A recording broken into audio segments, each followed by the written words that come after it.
Nah, anak-anak, karena kita masih di dalam kondisi pandemi, Ibu harap kalian tetap menjaga protokol kesehatan dengan menerapkan 3M. Apa itu 3M? Memakai masker, mencuci tangan, menjaga jarak. Nah, ketua kelas, untuk mengawali kegiatan pembelajaran kita hari ini, silakan pimpin doa terlebih dahulu. Sebelum kita mulai pelajaran ini, sebaiknya kita berdoa. Doa mulai.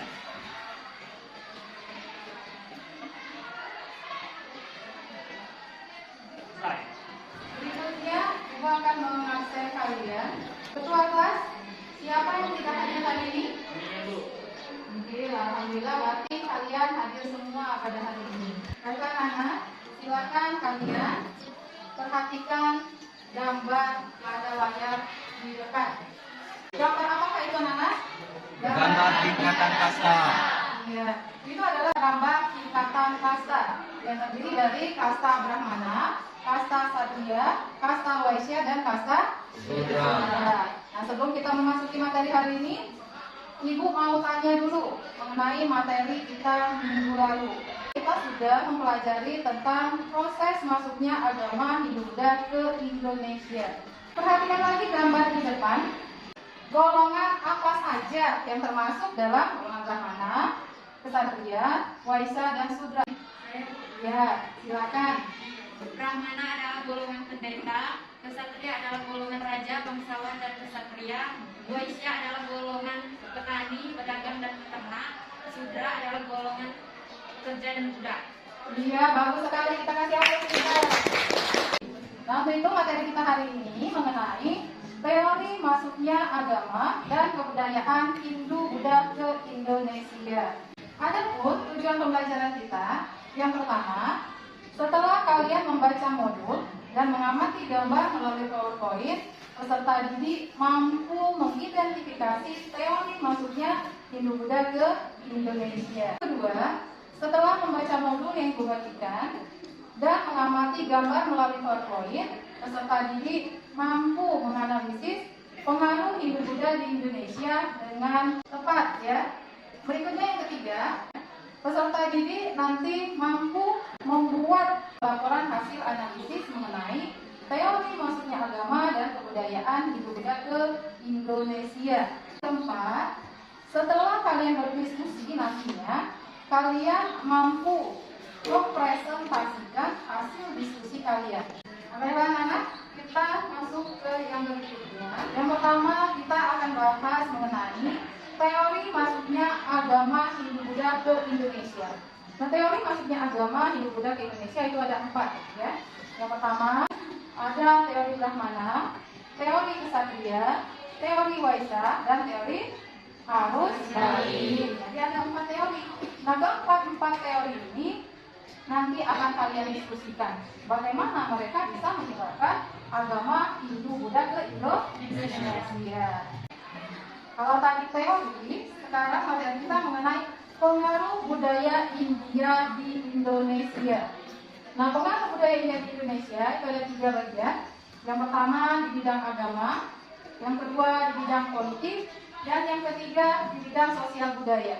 Nah, akan tetapi di bidang sosial budaya itu dibagi lagi menjadi 6 bagian, yaitu aspek sosial, aspek arsitektur, aspek seni, bidang bahasa, aksara dan sastra, bidang pendidikan, dan yang terakhir adalah bidang astronomi.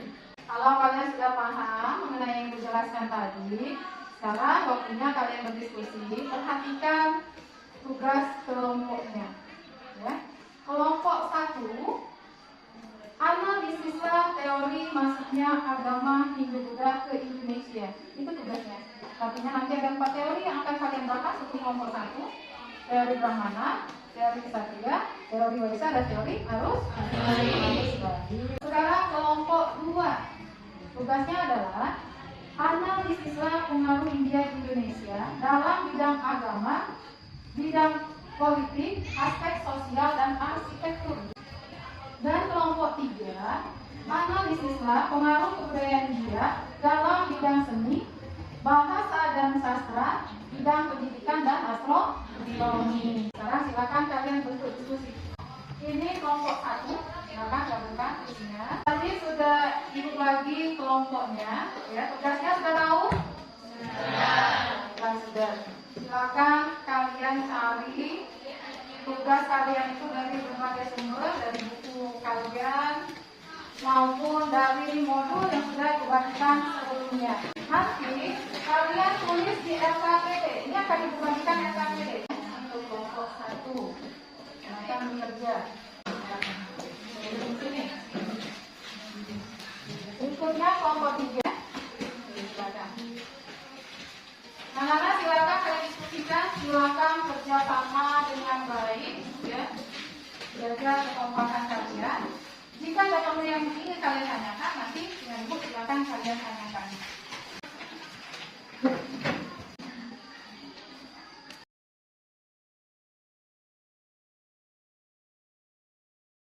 Karena kalian sudah selesai semua berdiskusi, sekarang silakan kalian siapkan perwakilan kelompok kalian masing-masing untuk melakukan presentasi. Kelompok 1 silakan untuk mempresentasikan hasil diskusi kalian. Di sini saya akan membahas mengenai teori masuknya agama Hindu-Buddha ke Indonesia. Pertama adalah teori Brahmana, menyatakan bahwa agama Hindu-Buddha yang berkembang di Kepulauan Nusantara disebarkan langsung oleh para pendeta yang datang langsung dari India guna melakukan perjalanan suci menyebarkan agamanya. Selain itu, kaum Brahmana yang datang dari India atas undangan penguasa Nusantara untuk menobatkan menjadi raja dengan upacara Hindu. Kedua, teori Ksatria meyakini bahwa pada masa lampau terjadi kolonisasi kepulauan Nusantara oleh kaum Ksatria yang datang menguasai dari India sebagai akibat peperangan yang terjadi dari daerah asal mereka. Yang ketiga, teori Waisa menyatakan bahwa kebudayaan India yang berkembang dari Kepulauan Nusantara dibawa oleh kaum pedagang yang aktif melakukan kontak dengan masyarakat lokal. Mereka mengikuti angin musim atau 6 bulan berganti arah dan 6 bulan menetap di Indonesia. Selama menetap di Indonesia, itulah mereka menyebarkan agama dan budaya Hindu. Yang keempat, teori arus balik menyatakan agama India dibawa oleh pelancong atau pelajar yang pernah mempelajari kebudayaan di negeri asalnya mereka. Itulah hasil dari presentasi kelompok kami. Kita kasih aplaus dulu. Yang bagus sekali presentasi hasil diskusi kelompok 1. Sekarang bersilakan pada kelompok 2. Baiklah teman-teman, di sini saya akan mempresentasikan hasil diskusi kelompok kami yaitu kelompok 2 mengenai pengaruh kebudayaan India di Indonesia. Yang pertama yaitu bidang agama. Sebelum masuknya pengaruh kebudayaan India ke Nusantara, masyarakat masih menganut kepercayaan animisme dan dinamisme. Ketika kebudayaan India masuk ke Indonesia, bangsa India turut serta membawa kepercayaan baru dalam hubungan dengan bangsa Nusantara. Kepercayaan tersebut adalah agama Hindu dan agama Buddha. Yang kedua yaitu bidang politik. Sistem politik kerajaan di Indonesia. Sebelumnya masyarakat Nusantara masih terdiri atas kelompok-kelompok yang dipimpin oleh kepala suku. Ketika kebudayaan India semakin berkembang, kepala suku pun mulai digantikan oleh raja. Yang ketiga yaitu aspek sosial. Awalnya tidak mengenal adanya tingkatan masyarakat. Setelah masuknya kebudayaan India ke Nusantara, terjadi perubahan dalam tata kehidupan masyarakat yaitu diperkenalkannya sistem kasta. Yang terakhir yaitu arsitektur. Dapat dilihat dari bangunan candi. Meskipun bangunan candi ini merupakan pengaruh dari India, namun dari arsitektur terjadi akulturasi dengan arsitektur megalitikum. Demikianlah hasil presentasi dari kelompok kami. Kita kasih aplaus juga. Selanjutnya kelompok 3, Ibu persilakan. Saya akan mempresentasikan hasil diskusi kami tentang pengaruh kebudayaan India di Indonesia. 1. Bidang seni dapat dilihat dari relief candi. Kedua, bahasa dan sastra. Dari segi bahasa, orang-orang Nusantara mengenal bahasa Sanskerta dan huruf Pallava karena pengaruh kebudayaan India. Sebelumnya, masyarakat Nusantara belum mengenal budaya aksara atau tulis. Ketiga, bidang pendidikan. Pengaruh kebudayaan India terus mengubah sistem pendidikan. Para pendeta tersebut kemudian mendirikan tempat-tempat pendidikan yang disebut pasraman. Di tempat inilah masyarakat mendapatkan berbagai ilmu agama dan pengetahuan Terakhir, bidang astronomi, lebih kepada sistem kalender. Dalam agama Hindu dikenal dengan tahun Saka. Selain itu, ditemukan pula cakra sengkala angka tahun yang disimbolkan dengan kata-kata, gambar-gambar, atau benda. Terima kasih Allah sudah.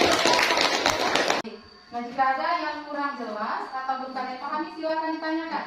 Silakan Regin Imam Mora. Pertanyaannya, dari beberapa teori yang kelompok kalian sebutkan tadi, teori manakah yang paling tepat yang menyebarkan agama Hindu ke Indonesia? Silakan. Baiklah teman-teman, di sini saya akan menjawab pertanyaan dari kelompok 3. Dari beberapa teori yang telah kelompok kami jelaskan tadi, teori Brahmanala yang paling tepat yang menyebarkan agama Hindu ke Indonesia karena berdasarkan pada bukti-bukti yang ada, yaitu 1. Kaum Brahmana mempunyai kemampuan untuk menyebarkan agama Hindu karena sebagai pemegang kekuasaan tertinggi agama Hindu. Kedua, prasasti-prasasti yang ditemukan di Indonesia ditulis dengan bahasa Sanskerta. Dalam bahasa tersebut adalah bahasa penduduk India yang digunakan terutama oleh para ahli-ahli agama dan golongan terpelajar. Iya, bagus sekali. Bagaimana kelompok 3? Bahwa sudah jelas?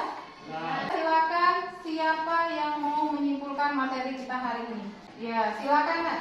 Teori masuknya agama Hindu dan Buddha ke Indonesia ada 4, yaitu teori Brahmana, teori Ksatria, teori Waisya, dan teori arus balik. Akan tetapi, dari beberapa teori tersebut, teori Brahmanala yang paling tepat menyebarkan agama Hindu Buddha ke Indonesia karena berdasarkan bukti-bukti yang ada. Pengaruh kebudayaan India di Indonesia. 1. Bidang agama. Sebelum masuknya pengaruh India ke Indonesia, masyarakat menganut kepercayaan animisme dan dinamisme. Ketika kebudayaan India masuk ke Indonesia, masyarakat menganut agama Hindu dan Buddha. Kedua, bidang politik. Sebelum masuknya pengaruh India ke Indonesia, masyarakat terdiri atas kelompok-kelompok yang dipimpin oleh kepala suku. Setelah masuknya pengaruh India, masyarakat Indonesia, kepala suku diganti dengan raja. Ketiga, bidang arsitektur. Pengaruh India bidang ini dapat dilihat dari bangunan candi, yang merupakan akulturasi antara budaya India dengan budaya megalitikum. Keempat, bidang sosial. Sebelum masuknya pengaruh India, di Indonesia tidak mengenal adanya tingkatan dalam masyarakat. Setelah masuknya pengaruh India, masyarakat dibagi dalam sistem kasta. Kelima, bidang seni rupa. Pengaruh ini dapat dilihat dari relief-relief candi. Keenam, dari segi bahasa. Sebelum masuknya pengaruh India, masyarakat belum mengenal aksara atau tulisan. Setelah masuknya pengaruh India, masyarakat Nusantara mengenal bahasa Sanskerta dan huruf Pallava. Ketujuh, bidang pendidikan. Para pendeta mendirikan tempat-tempat pendidikan yang disebut asraman. 8. Pengaruh bidang astronomi mengenal sistem kalender. Dalam agama Hindu dikenal dengan tahun Saka. Selain itu, ditemukan pula cakra sengkala atau angka tahun yang disimbolkan dengan kata-kata, gambar atau benda. Apakah sudah mengerti anak-anak materi kita hari ini? Ya, sekarang silakan kalian kumpulkan LKPD kalian masing-masing. Silakan kembali ke posisinya masing-masing. Baiklah anak-anak, Ibu akan melakukan materi kita hari ini. Ibu ingatkan kembali bahwa teori masuknya Hindu ke Indonesia tadi ada 4, ada yang saja Brahmana, Ksatria, Waisya, dan Buddha. Harus balik. Yang berikutnya adalah pengaruh India di Indonesia itu ada 3 bidang, ya, yaitu bidang agama, politik, dan sosial budaya. Tetapi sosial budaya dibagi lagi menjadi 6. Aspek sosial, ya, arsitektur, aspek seni, bahasa dan sastra, terus di bidang pendidikan dan bidang astronomi. Berikutnya kalian ada tugas ya, sudah Ibu sediakan tugas untuk mengukur pengetahuan kalian. Itu silakan kalian kerjakan, dikumpul pada pertemuan berikutnya. Pertemuan berikutnya kita akan membahas materi tentang kerajaan-kerajaan maritim Hindu-Buddha di Indonesia. Nah, untuk menutup pembelajaran kita hari ini, ketua kelas silakan pimpin kembali doa. Untuk mengakhiri pelajaran pada pagi hari ini, baiknya kita mulai doa. Doa mulai. Selesai. Demikianlah pembelajaran kita hari ini. Semoga apa yang kita pelajari hari ini bisa bermanfaat bagi kita semua. Ibu akhiri, wassalamualaikum warahmatullahi wabarakatuh.